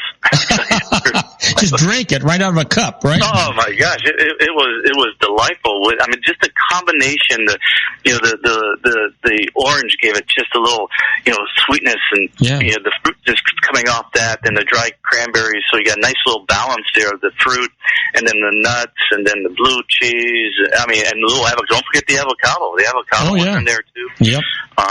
Just amazing combination. It went so well. But my friend, I tell you, the last 2 weeks, I believe I did gain about 20 pounds. Of course, when you go on a cruise, what else do you do but eat and drink all day? And this was, I tell you, one of the things we always wanted to do. We wanted to cross off our bucket list. And of course, I have friends like you that traveled everywhere. And you told me it was a must. You have to go. And I tell you, what an incredible cruise to Alaska. Just the scenery was just breathtaking. It was just unbelievable. And I tell you, we started on my son actually brought us to the airport, and he had to get somewhere. So we got a little early, and we just relaxed up in the Delta Lounge and started our vacation. But we flew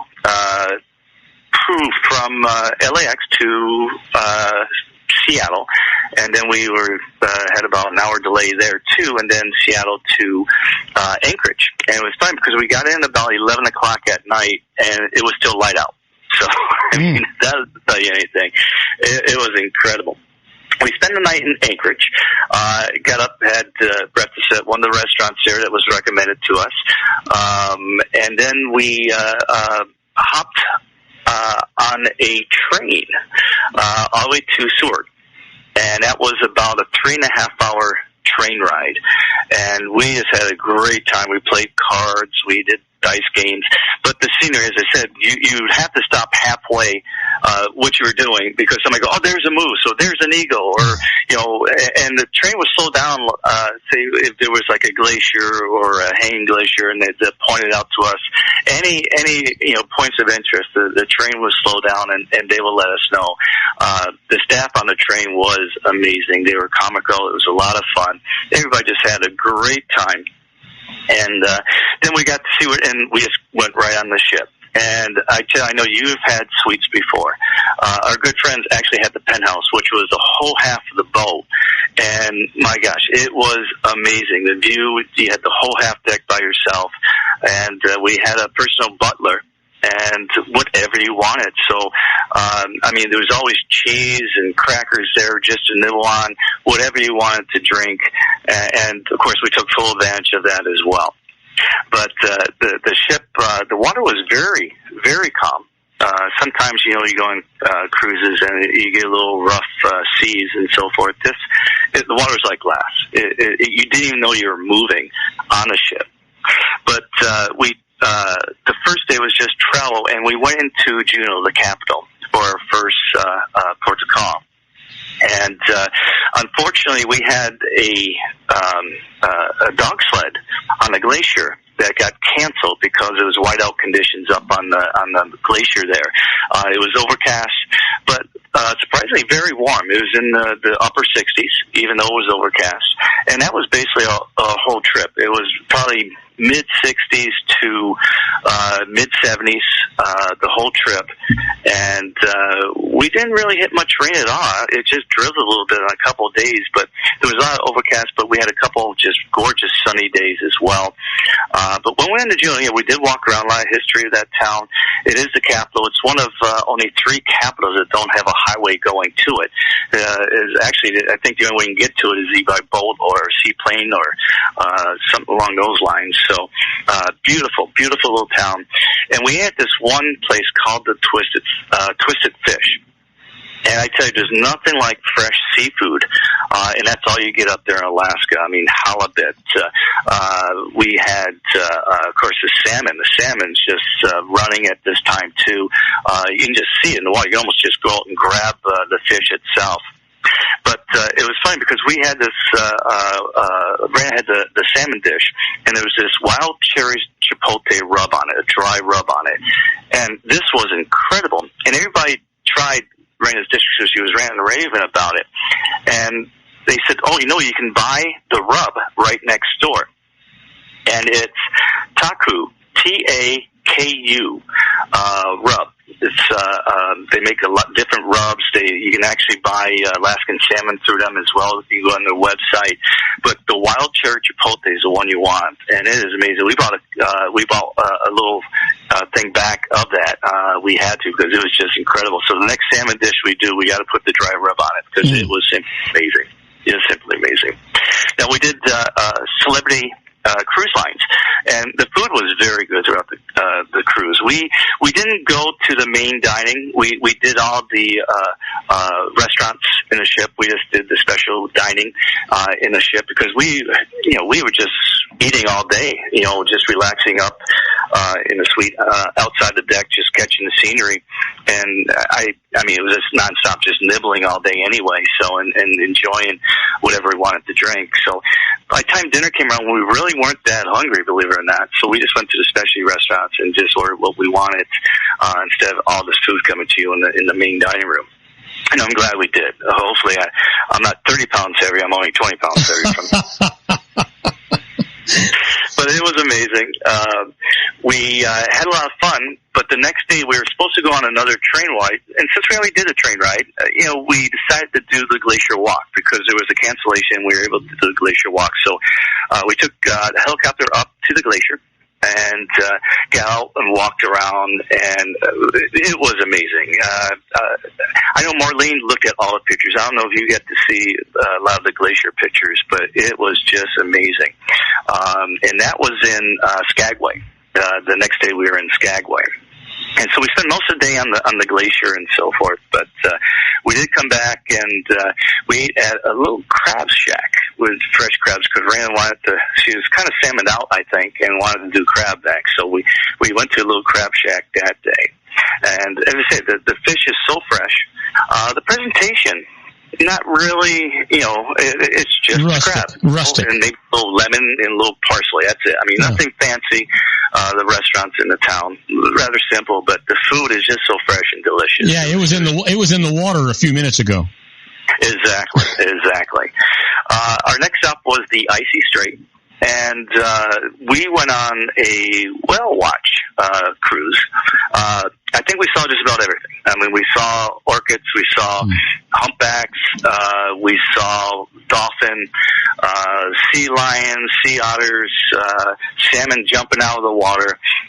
It was a lot of fun, and we didn't get any real close encounters with the whale. I mean, they were out a little bit, but you see the hump, you see the tail go down. Mm-hmm. We didn't see any of them breach, which they jump up in the air and land down and make a big splash. Mm-hmm. We didn't see any of that, but a lot of just the humps and the tails coming up, and we had one that got relatively close to the boat, and that was kind of exciting. But it was fun doing that, and it's surprising how time goes by so quickly because you're out and it's like we're going back already, and it was like a 2-hour tour too, so it seemed like about a 35-minute tour.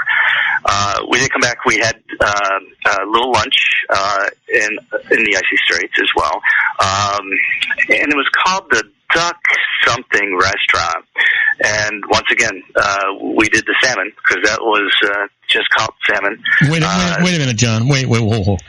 You went to a duck restaurant and ordered the salmon? Oh, it's called like the Duck Hut. Oh. And oddly enough, Bob, there was no duck on the menu.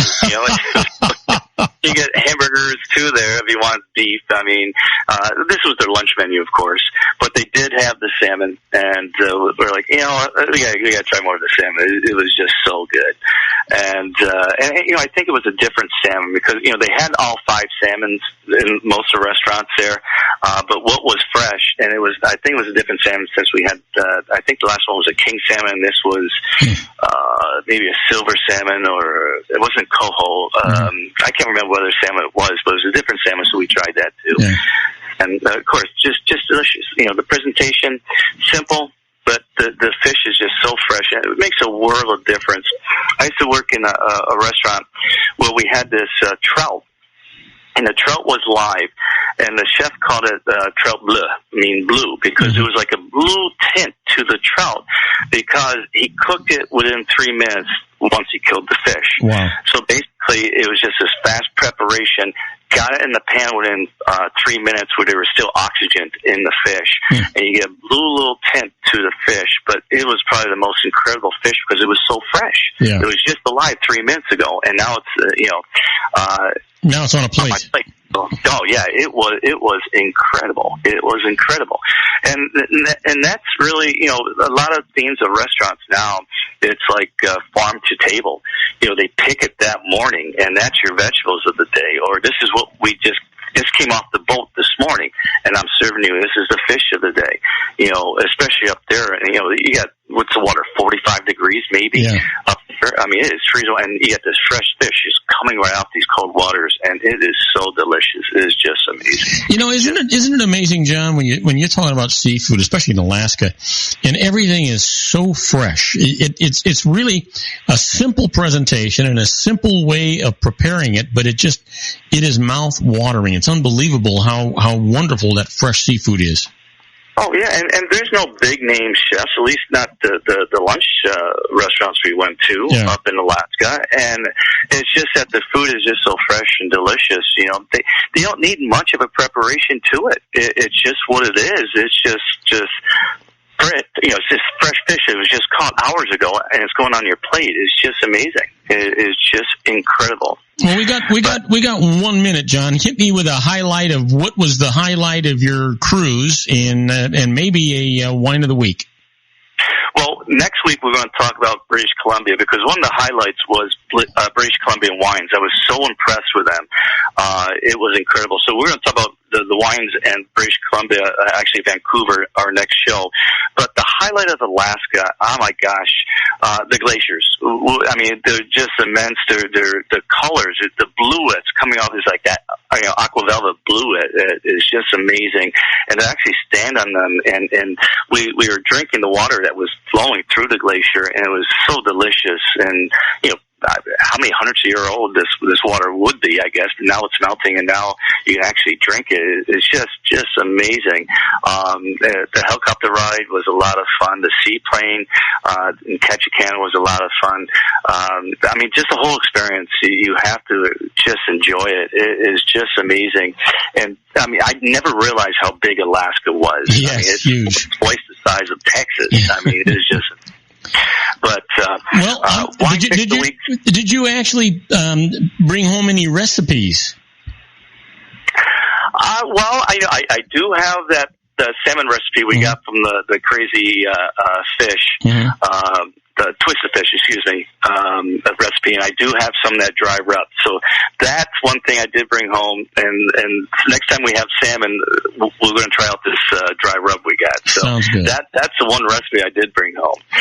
We had a lot of great wine experiences on the trip. We'll talk about later, but the wine pick of the week, what I wanted to mention, because as I said, my good friend, and he's been on the show, Chris, he is the wine rep for Oyster Bay Wine. And Bob, I do not work for Costco, but Costco has it for a little over $9 a bottle. And under $10 a bottle, you can get a Oyster Bay Sauvignon Blanc. Great deal. Try it with some goat cheese, as I said, intense grapefruit, passion fruit, just a truly phenomenal New Zealand, if you like that New Zealand type Sauvignon Blancs, which a lot of people do. But as I said, what a great buy for under $10 a bottle. Well, I'm on my way to Costco, and there you go. We're running about 2 minutes over, so unfortunately we got to say goodbye. I look forward to talking to you Monday. I'm glad you're home safe and sound, and God, we had a great time with you guys on Saturday. The same here. We'll definitely do that again, too. All right. You have a great evening. And the rest of you folks, do not go away, because when we come back, we'll be doing the birthdays for the day, the secret daily teaching for your life, the Harvard business tip of the day, and interesting but useless facts. We'll be right back after these brief messages. Don't go away, folks. If you want to increase your client base and sales, then consider this, the Relationship Building Network at RBN. Given the current economic conditions and challenges, we all need to work smarter, make smarter decisions, invest our hard-earned dollars where it'll yield the best return for our investment. Many business professionals claim that the most effective networking group in Orange County is RBN. No other networking group or organization can offer what RBN offers. Make every year your best year. Join RBN and start reaping the benefits today. Nearly 3,000 businesses have joined RBN and experienced those benefits. Why join RBN? It's one group. It's one membership. It's no renewals. It's all through Orange County. RBN is a freestyle networking group. No mandatory attendance, no restrictions, no rules, and no penalties. Call them at 949-830-5776 or go to their website at rbninfo.com. That's 949-830-5776. If you've ever dreamed of having your own business to make your life secure, Water's Edge Wineries might be just the ticket. In 2004, their founder, Ken Leinberger, created the first winery franchise in California. It was a new concept with all of the functionality of a traditional winery, but without the vineyards. They purchased high-quality grape must from one of the largest winemaking companies in the world. Then they craft each wine carefully and bottle it right at their location. The winery was built to satisfy consumer demand for wine by the bottle and by the glass, but still kept the element of allowing customers to bottle their own custom vintage.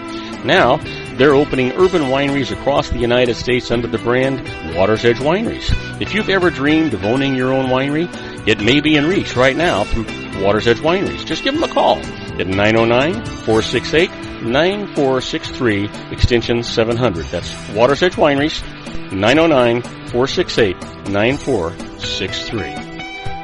Have you ever found yourself caught between a rock and a hard place? The law offices of Blomberg, Benson & Garrett might be just the answer for you.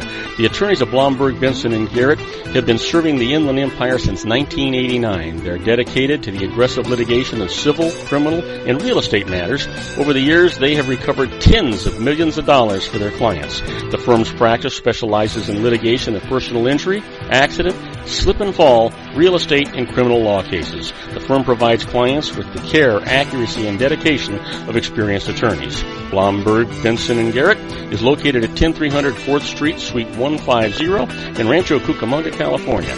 They've been providing the Inland Empire residents with outstanding legal services for over 25 years. They look forward to providing you with aggressive legal representation. Call them at 909-945-5000, where you can talk to a person, not a machine.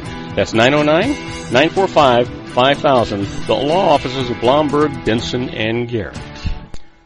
And now let's get back to our show where we talk about politics, money, and you.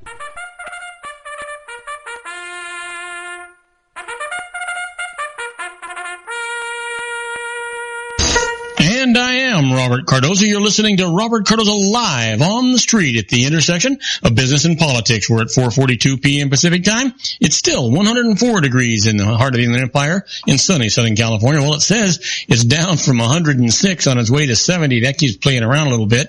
But if you're listening to us on our syndicated global network and you're in Sydney, Australia, it's 59 degrees and it's clear. And if you're in Auckland, New Zealand, it's 54 degrees and it's clear. But right now, let's talk about the Harvard Business Tip of the Day. And the tip today is what to say when a conversation heats up. You know what? When a conversation turns negative, it's helpful to have a repertoire of replies at your fingertips. Now consider these options. Reframe. Cast the issue in a different light. If someone says, I don't want to fight about this, a useful reframe is, this is a debate, certainly not a fight. Or rephrase. Rather than letting offensive words pass, suggest replacements. If someone accuses you of coming on too strongly in a meeting, you might reply, I was passionate. If you're described as stubborn, you could say, I'm very determined when something is important to a successful effort. And then revisit. If you've had positive interactions with the person in the past, remind them of their ability to find common ground. We have a good track record of working together. No reason to change that now. And then restate.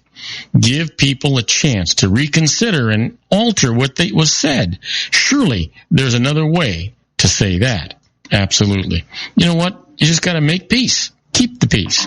Now, let's talk about the secret daily teaching for your life. This is all about a positive mental attitude, and you know what that is. You control whether you're going to be happy, sad, rich, poor, successful, or failure, or whether even the people around you are going to be happy. You just get up in the morning, you go in the bathroom, look in the mirror and say, wow, it's going to be a fantastic day today, and just keep that attitude, and it will be. Well, you know what? The teaching for today is, the law of attraction does not know if you are imagining something or if it's real. Now, when you're experiencing a lack of money, which has come from your past thoughts, you can change your reality by using your imagination.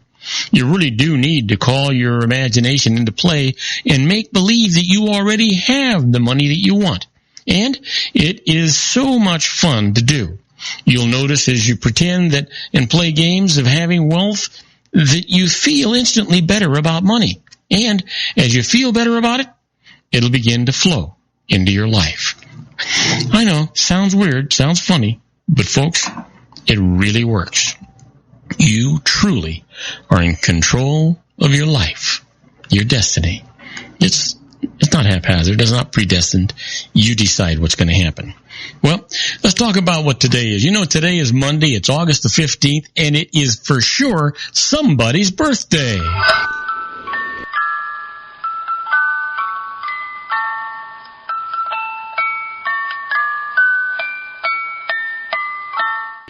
And we've got some great birthdays for you today. Actually, we've got three of them. The first one, a guy that was born in 1769, died in 1821. He was the Emperor of France. Happy birthday, Napoleon Bonaparte. And then here's somebody born in 1925, died 2007, was a highly regarded jazz pianist and composer. He was called the Maharaja of the Keyboard by Duke Ellington. Happy birthday, Oscar Peterson. And then finally, here's somebody that most of you will know. He was born in 1972, an actor, film director, and screenwriter who became an Academy Award winner for his screenplay in Good Will Hunting. Happy birthday, Ben Affleck. Yes, sir. And you know what? It's time for us to talk about those interesting but useless facts. We've got a number of them, so let's get right to them. Did you know that 22% of all restaurant meals include French fries? Yep. Isn't that a fact? Absolutely. They include French fries. I think that's quite interesting if you think about it. And how about this one? How did you know that Scientific America carried the very first magazine automobile ad in 1898? Now, the Winton Motor Car Company of Cleveland, Ohio, invited readers to dispense with a horse. Yeah, you got it right, 1898. How about this? Did you know that the average person will consume 100 tons of food and 45,424 liters, that's 12,000 gallons of water in a lifetime? Holy cow. No wonder Sean LaFay was worried about population growth. I don't think he really is. Did you know that you're born with 300 bones? But when you become an adult, you only have 206 because some of them kind of grow together. Did you know that Walt Disney had wooden teeth? I find that interesting. I'm not sure that he used them. I don't know. That sounds weird to me. How about this? Did you know that 14 years before the Titanic sank, novelist Morgan Robertson published a novel called Futility? Now, the story was about an ocean liner that struck an iceberg on an April night. The name of the ship in his novel was the Titan. That's eerie, isn't it? Yeah. Did you know that in 1922, Essex was the first popularly priced car available with a closed body? The two-door, six-cylinder sedan was called the Essex Coach and sold for $945. Sounds like a real bargain unless you're making, $50 a week. And let me leave you with this one. Like rabbits, hares are herbivores. Yeah. They're plant eaters. Yeah, that's it. Well, don't go away, because when we come back, we're going to do our tribute to the late, great Paul Harvey and the rest of the story. Today's story is The Last Case of Henri Latour. And I'm going to tell you all about it right after these brief messages. Do not go away. Isn't it time to shine the spotlight on your expertise? The Interview, starring you. Here's your chance to capture 5 minutes of fame with The Interview. This isn't just any interview. This is your opportunity to showcase your expertise and position yourself as a trusted expert in a one-on-one video interview hosted by Robert Cardoza, host of the nationally syndicated show Robert Cardoza Live and powered by AHA Studios. What is it? A professionally recorded video for your use. Robert Cardoza interviews you on the set where he records his show. Professional interview showcases your expertise and value, shot in a state-of-the-art studio. And what's in it for you? Gain credibility as an expert, earn the trust of your target market, educate in a way that intrigues your audience, gain a powerful marketing tool that offers dozens of uses, website, video sharing sites, social media, email, DVDs, direct mail, lobby video, resumes, profile building, all that kind of stuff. Association with the nationally syndicated celebrity. That's right. And let's talk about AHA Studios. AHA is a strategic marketing firm that leverages the powerful and visual persuasion to help your business create powerful messages that connect with your target market. AHA ventures way beyond strategy, delivering the marketing collateral you need to start driving a new business through your doors. AHA has a full-service, in-house, state-of-the-art production studio to bring your messages to life using video. Discover how to make The Interview work for you. Call 949-831-2222. That's 949-831-2222. AHA Image Studios Incorporated. Dr. Stephen Tidwell, Gentle Family Dentistry in a caring, personalized environment. Here at Dr. Tidwell's office, we are dedicated to helping you keep your teeth healthy. We are a state-of-the-art dental practice that still believes in traditional values, such as excellent customer service and individual attention. We have a special welcoming offer for you for just $39. A complete exam, personal consultation, professional cleaning, and all necessary x-rays. That's a $266 value for $39. Dr. Tidwell has 2 convenient locations and experienced staff to provide you with professional care and personal attention that you deserve. Call today. Don't delay. A great smile another day. Call 909-944-7308. That's 909-944-7308 for Rancho Cucamonga or San Bernardino. Joel Saltzman is Dr. Wireless. He has turned his considerable expertise into consumer credit risk and wireless security into a highly specialized independent web-based consulting enterprise targeting consumer credit risk analysis and wireless transactional security and monitoring. He works as a wireless analyst, veteran independent agent, and consumer liaison for most wireless telecom carriers and equipment manufacturers. For more than 20 years, corporate and private clients and media audiences have counted on his unvarnished advice while weighing the technology, performance, and cost differences between Sprint, Nextel, AT&T, Verizon, and T-Mobile. Joel specializes in setting up mobile wireless hotspots to be used for disaster preparedness, business continuity, and mobile wireless merchant processing solutions. Call Dr. Wireless at 310-400-4900 or go to his webpage at drwireless.com. Again, call 310-400-4900 or his webpage at drwireless.com. You'll be glad you did. And now, back to our show. And I am Robert Cardoza. You're listening to Robert Cardoza live on the street at the intersection of business and politics. We're at 4:53 p.m. Pacific time. Still 104 degrees here in the heart of the Inland Empire in sunny Southern California. Now it's taking us down from 107 on its way to 70. And if you're listening to us on our globally syndicated network and you happen to be in Hong Kong, well, it's 75 degrees and it's light rain. And if you're in Lisbon, Portugal, it is 64 degrees and it is clear. But you know what? Now it's time for that special tribute that we do.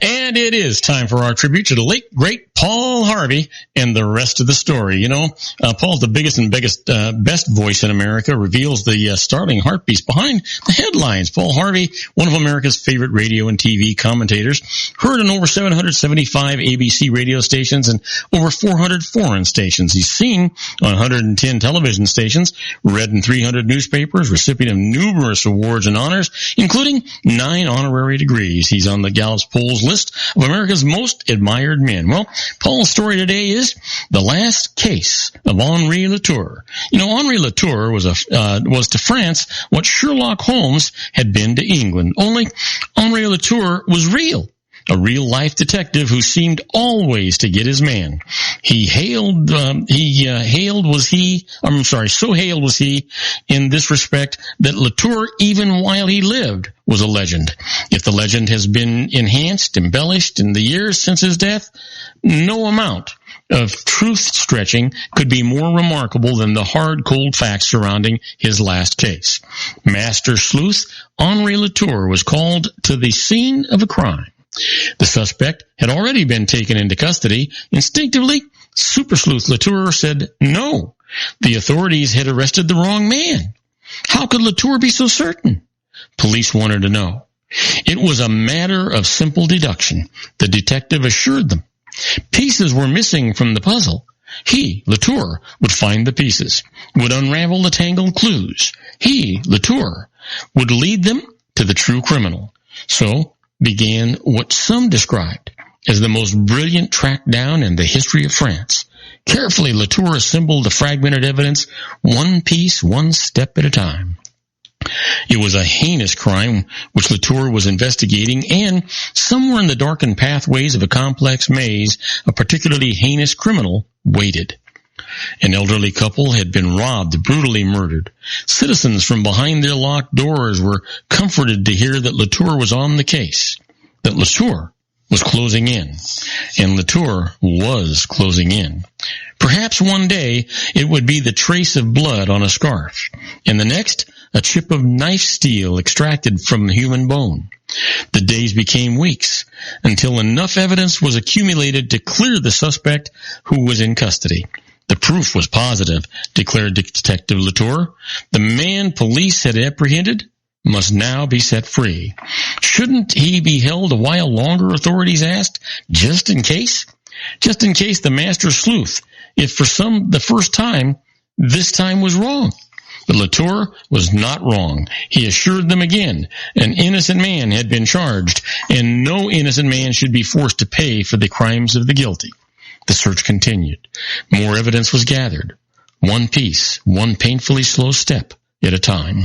Perhaps now it was a torn patch of tweed or a smudge on a railing.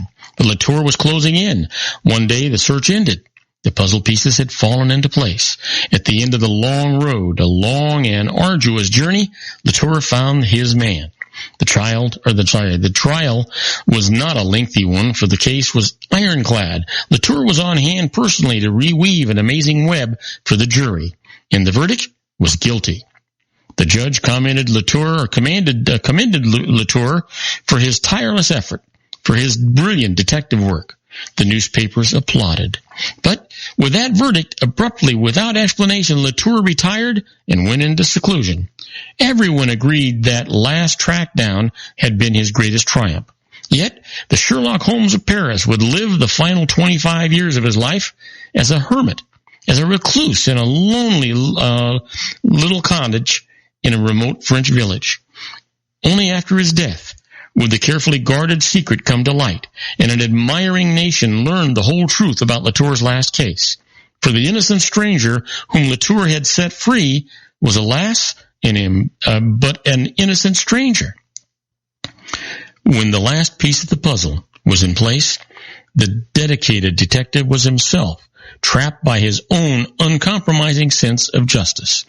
For he had by then been led by the evidence he had so arduously collected to the arrest and conviction of his own son.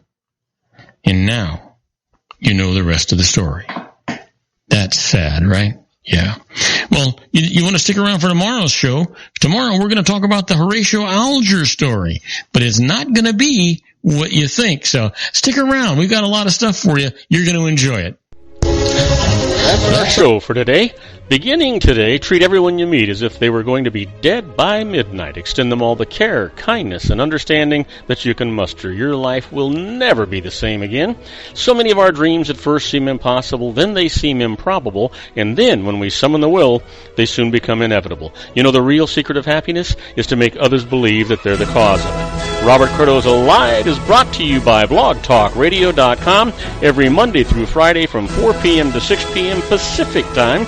Now, go out and make it a great day. Your host has been Robert Cardoza, the technical advisor, Matchstick Digital, and your executive producer, also Robert Cardoza. Hey, listen, folks, this is Robert Cardoza again. I just want to remind you that on my next show tomorrow, we'll have Sean LaFave, and Sean and I will be talking about healthcare on the Geared for Wellness Corner. And then I'm going to continue our tribute to the late, great Paul Harvey and the rest of the story with the Alger story, as I told you before. So please tell all your friends about our show here on the RLC Broadcasting Network. Don't forget, tune in tomorrow at 3 o'clock every Monday through Friday.